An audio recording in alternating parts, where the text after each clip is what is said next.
Hello my friends, I'm Frankie and welcome to Club Foodie. Every country has its own New Year's Eve tradition. For an example, in Japan, they eat soba noodles. In Germany is Glühwein, while in Spain they eat 12 grapes at midnight. In the southern US, they have their famous Hopping John. In the Netherlands, they enjoy this sweet tradition. In today's episode, I'll show you how to make my version of oliebollen. These sweet dumplings are incredibly addictive. Also known as Dutchies, these beignets are made with apples and raisin, which are a popular staple during the holidays. So my friends, let's get cooking. In a bowl of a stand mixer, we'll add active dry yeast, a quarter cup of granulated sugar, and lukewarm milk.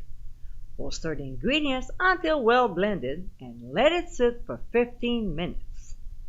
While the mixture is leveling, we'll prep the dry ingredients.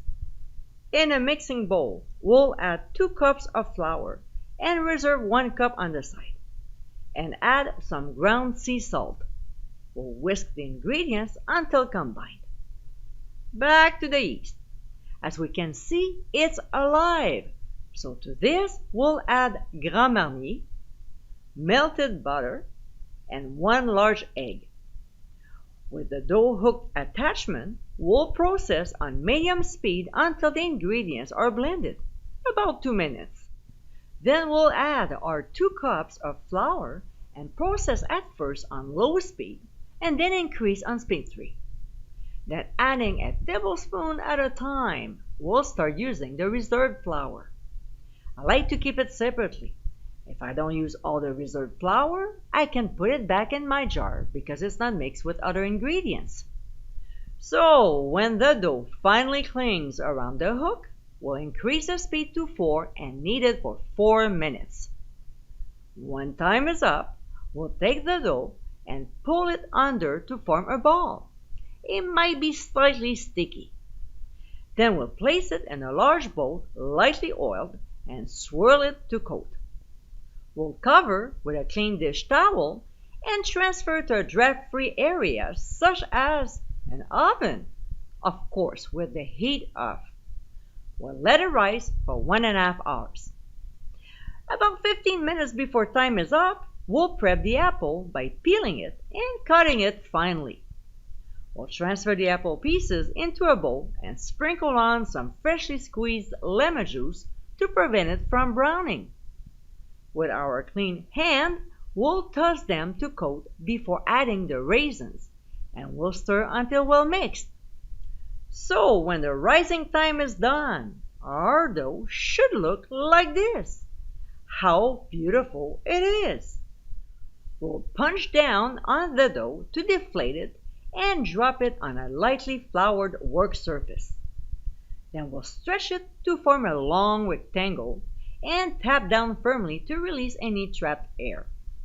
We'll scoop a quarter of the apple mixture onto half of the dough, fold it over about halfway, and then fold the other half on top of it, just like an envelope.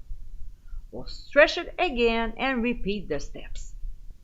After the apple mixture is all folded into the dough, we'll place it back in the bowl, and if there are any leftover pieces, we'll just press them in. We'll cover and transfer back to its draft-free spot for its second rise. This time, we'll leave it for half an hour. 30 minutes later, and the dough has doubled its size.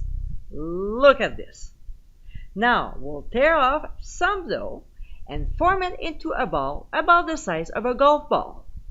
Then we'll put it in the oil, which was preheated to 375 degrees Fahrenheit. As we add more to the pot, the oil temperature will go down. Just make sure to not overcrowd it. We'll fry them until golden, about 1 minute to 1.5 minutes. We'll transfer them onto a baking sheet lined with paper towel to absorb any excess oil while we're frying the other ones. When it's time to serve, we'll dust them lightly with confectioner's sugar. And my friends, these are our Oli Bollen.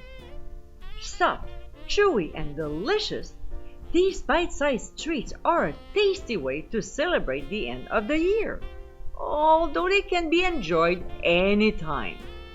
If you like to experience an old Dutch tradition, you should certainly make these. I hope you give it a try soon, and be sure to visit clubfoodie.com for ingredient amounts and more info. Until next time, my friends, bon appétit!